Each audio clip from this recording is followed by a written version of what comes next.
¿Qué tal? Muy buenas noches, yo soy Genaro Lozano y esto es Punto y Contrapunto de lunes. Ya estamos de regreso, muy bonito inicio de semana. El 2024 podrá estar muy lejos todavía en el calendario, pero no en la mente de las y los suspirantes a la presidencia de México. Marcelo Ebrard se autodestapó la semana pasada.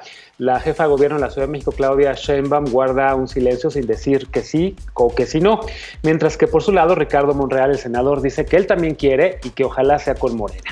Y de todos ellos el presidente los avala y dice que tienen derecho a pedir, a levantar la mano para buscar sucederlo en el 2024. Pero ¿por qué ahora? ¿Por qué se está adelantando la alternancia en México? Y la primera consulta popular será el próximo 1 de agosto. Por su lado, el oficialismo dice que es un juicio a los expresidentes de México, mientras que los detractores de la consulta dicen que es una farsa. Pero los colectivos de víctimas tienen otra versión y ellos indican que podría avalar la creación de una comisión de la verdad. Veremos qué piensa la mesa, cuáles son los contrapuntos. También, finalmente, haremos un repaso de la situación COVID en el país, cómo va la vacunación, los contagios están al alza, los estados que regresaron a semáforo amarillo o naranja. Quédate con nosotros que ya empieza Punto y Contrapunto, ya estamos de regreso.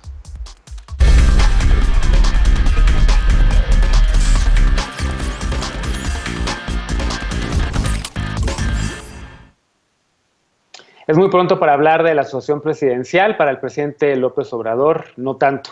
Recientemente, el presidente ha dicho que su gobierno ha avanzado y que todavía falta terminar obras y entregar la estafeta, pero que se siente tranquilo porque hay muchas mujeres y muchos hombres, así lo dijo, que pueden aspirar a la presidencia y que ya no hay tapados, aunque también dijo que él es el destapador. Veamos el contexto.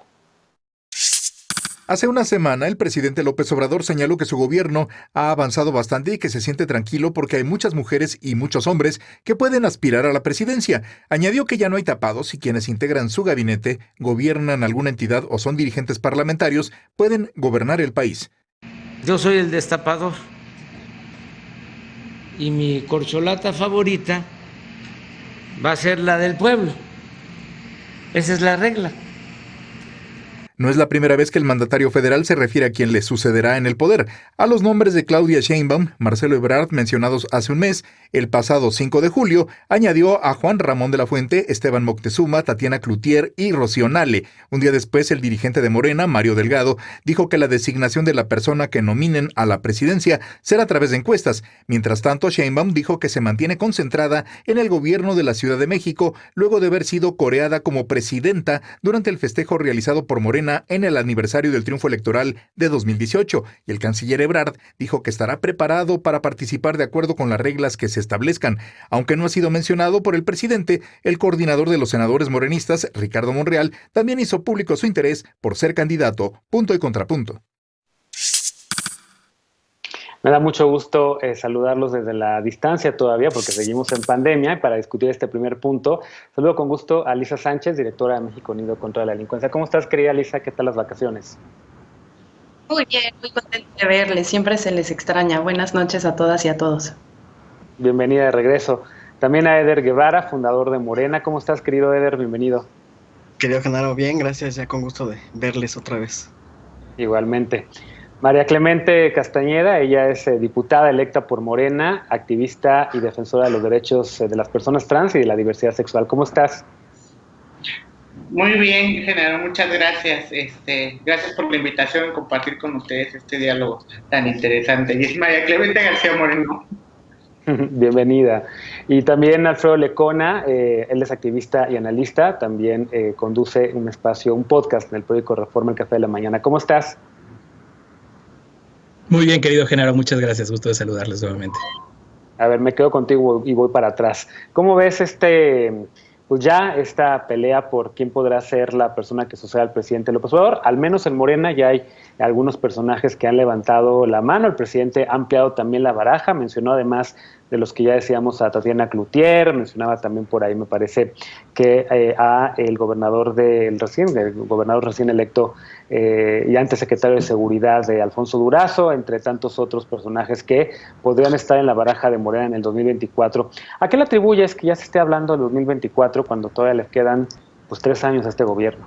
Poco más de 3 años. Pues a pues a la infinita capacidad que tiene el presidente para crear cortinas de humo y en este momento hablar sobre la sucesión de 2024 es irresponsable en el marco de las cosas que estamos viendo, de lo que está sucediendo en el país, de una violencia desbordada, de una ola de COVID que está repuntando, de sobre todo varios implicados o varios mencionados ahora andan de presuntos candidatos cuando deberíamos estarlos viendo en los canales de presuntos responsables por lo que pasó con la línea 12 del metro, ¿no? De veras que solo en este país dos gobernantes que tienen un grado de responsabilidad no definida o que podrían tener un grado de responsabilidad hacen todos los malabares del mundo para pues limpiarse esa posible responsabilidad y ya estar hablando de una sucesión.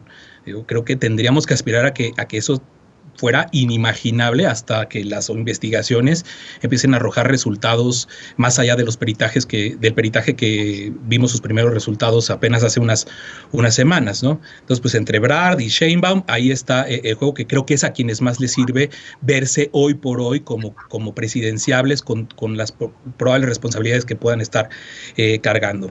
Se me hace de entrada de ellos pues de una ambición y de una arrogancia de la clase política que pues ya estamos acostumbrados a verlo, ¿no? Me preocupa a mí particularmente el caso de Ricardo Monreal, porque detrás de tantas cosas que hemos debatido en este espacio, de tantas agendas legislativas, de lo que ya pasó, de lo que viene, Monreal hoy por hoy es la llave a 2024.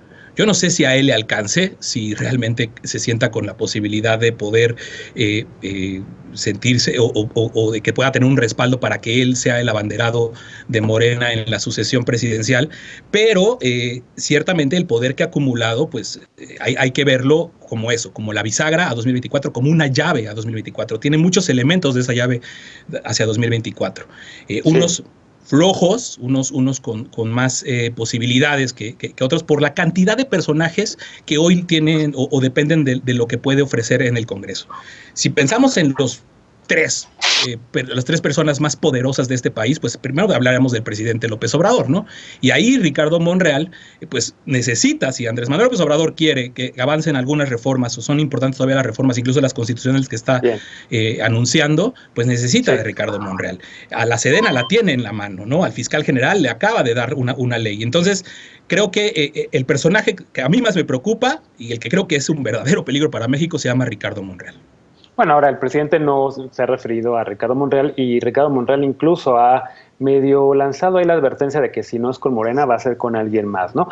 Pero María Clemente García Moreno, ahora sí, ¿cómo lo ves tú en tu partido que ya se estén, pues algunos diciendo que se están adelantando al 2024? El presidente dice que es válido, que salga quien quiera, que todos tienen derecho, todas tienen derecho y que van a elegir a el candidato o la candidata de Morena a través, otra vez, de una encuesta.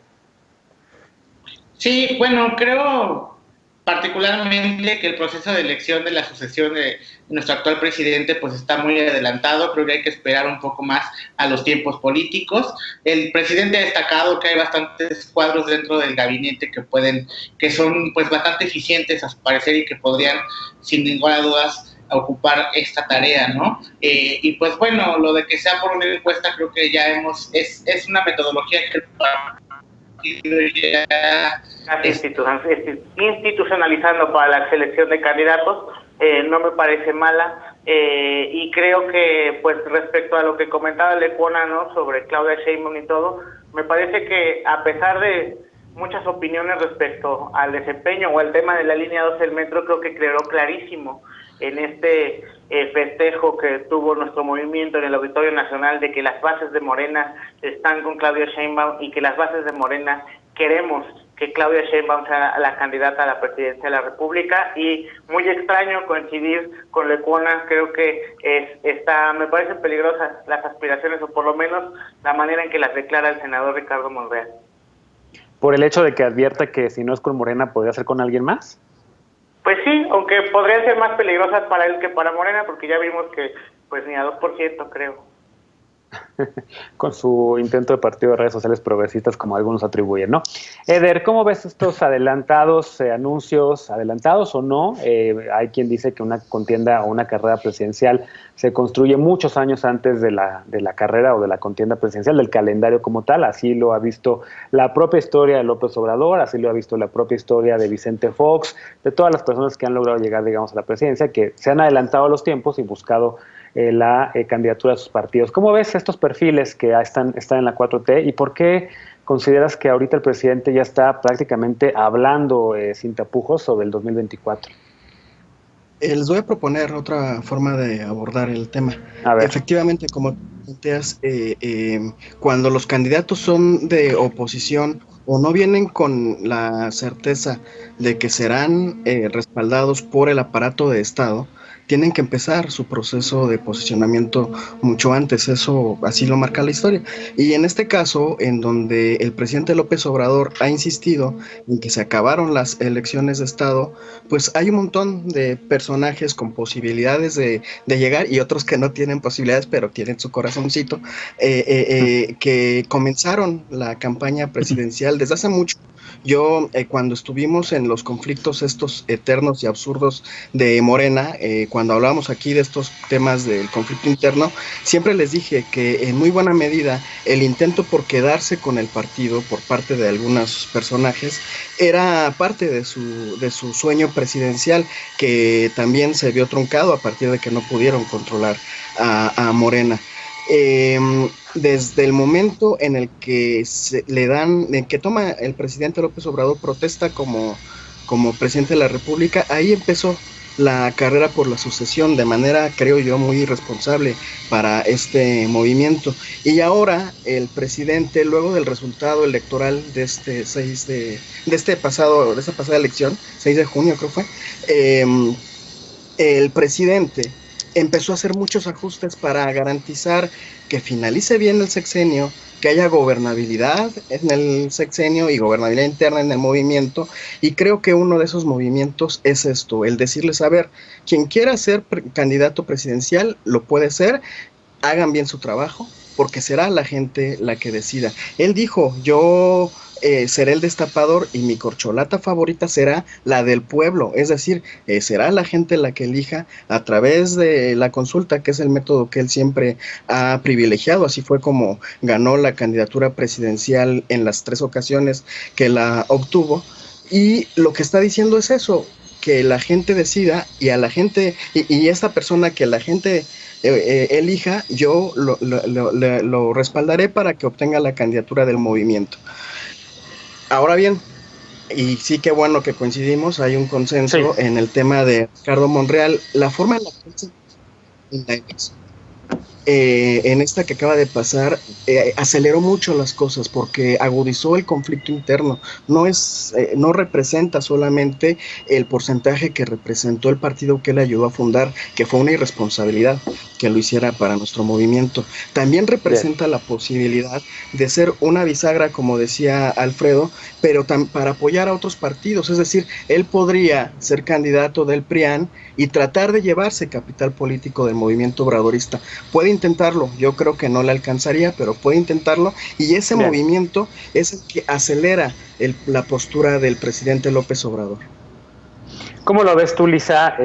A mí se me emociona siempre cada vez, y me emociona, digamos, como politólogo y como alguien que le gustan las contiendas presidenciales. Me gusta ver cómo los candidatos empiezan a levantar la mano, me gusta ver los perfiles de cada uno. El pleito también, evidentemente, como ser humano, todos nos gusta el pleito, como dice Lecona, pero también a mí se me interesa ver las trayectorias, los perfiles, los métodos de selección de los partidos, de sus distintas candidaturas. Yo siempre he dicho que a mí el método en México que mejor me parece ha sido, a pesar de que yo no comulgo con ese partido, con Acción Nacional, pues el que pongan a sus candidatos a debatir me parece mucho mejor que una encuesta. ¿Cómo lo ves tú y qué te parece que sea ya ahorita en 2021, que estamos hablando ya del 24? Pues mira, coincido con varios puntos de la mesa. Creo que Lecona tiene razón en que es demasiado pronto como para que estemos futureando, viendo cómo se están arreglando las piezas del tablero político, cuando en realidad hay muchísimas cosas que son bastante más urgentes y que todos en su calidad de miembros de esa comunidad política o de funcionarios públicos tendrían que estar muchísimo más concentrados en resolver los problemas nacionales o locales de lo que tendrían que estar preocupados por cuál es su posición relativa con respecto a sus rivales al interior de sus partidos y fuera de sus partidos de cara a la contienda presidencial. Y de los colegas de María y de Eder, coincido también pues en que hay cosas muy importantes en la vida interna del partido mayoritario de Morena, ¿no?, que van a terminar definiendo más las probabilidades de sus propios candidatos que sus mismos destapes o sus eventos de fin de semana. Es decir, Morena tiene desde hace mucho tiempo que resolver justamente la diferencia que tiene entre sus bases y su dirigencia, tienen todavía la renovación de sus consejos estatales, tienen que ver realmente cuál va a ser el equipo que van a querer impulsar y tienen muchos liderazgos que desafortunadamente les van a hacer un poco más difícil en esa vida interna, ¿no? Pues inclinar la balanza de manera rápida. No digo que vaya a ser difícil al final seleccionar al candidato, sino solo digo que adelantar demasiado esa carrera presidencial antes, digamos, de que realmente den los tiempos. Pero más interesante que eso, yo creo, es ver cuáles son las diferentes fórmulas y los diferentes escenarios dependiendo de quién es el candidato o la candidata del partido mayoritario, en este caso de Morena, con respecto a quiénes pueden ser los posibles candidatos presidenciales de los partidos de oposición. Y ahí todavía creo que hay muchas cosas que no están resueltas. Es decir, por ejemplo, ¿con quién iría Acción Nacional? ¿Solo o en alianza? ¿Otra vez con Ricardo Anaya? ¿Sí o no? Si va en alianza, esa alianza incluye a otros partidos que no incluyó la intermedia como Movimiento Ciudadano, si ellos van a apostar por liderazgos del tipo Alfaro o les va a surgir un liderazgo distinto en el camino, o si va a haber negociaciones, como también se presumía y adelantaba Monreal, en lo que también coincidimos todos en esta mesa, si en realidad alguno de los partidos que sí logró mantener registro en estas elecciones intermedias, pues se acerca con alguno de los candidatos, digamos, no favoritos del partido mayoritario para intentar hacer una coalición distinta con una propuesta distinta. Pero en el fondo sí me parece interesante un poco el chisme, pero creo que sí es muy temprano como para que estemos haciendo apuestas todavía certeras sobre lo que va a pasar en la elección del 24. Bueno, pues es solamente la primera ronda de reflexiones en torno a lo que ya está a la vuelta de la esquina, porque la verdad es que el tiempo sí pasa muy rápido. El 2024 seguramente seguiremos hablando de estos personajes de los que hablamos hoy y también de los que se vayan sumando, no nada más adentro de Morena, sino dentro de todos los partidos que quieran buscar la presidencia de México en el 24. Déjenme hacer una pausa y regresamos al tema del cual todo el mundo está hablando. La próxima consulta popular del 1 de agosto, cuando se realizará la primera consulta popular en este país bajo el INE. Las y los mexicanos podremos responder si estamos de acuerdo o no con las decisiones tomadas por actores políticos del pasado, pero no si deben o no ser enjuiciados 5 expresidentes del país. Entonces, realmente, ¿cuáles son los alcances? Volvemos a escuchar los puntos y contrapuntos de la mesa. No te vayas.